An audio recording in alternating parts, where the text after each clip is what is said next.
El text que sentiràs a continuació és una notícia. Escolta-la amb atenció per a poder contestar bé les preguntes.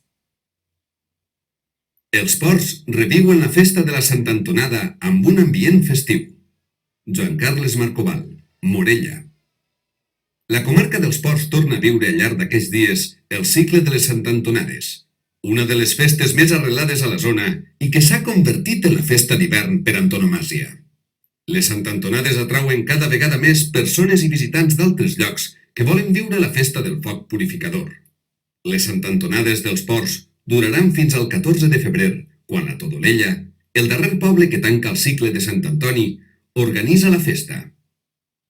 El cap de setmana d'abans serà el barri morellà d'Hortells l'encarregat d'encendre la foguera. Des del passat 10 de gener, en què Olocau del Rei va obrir el foc, la majoria de pobles han fet honors al patró dels animals.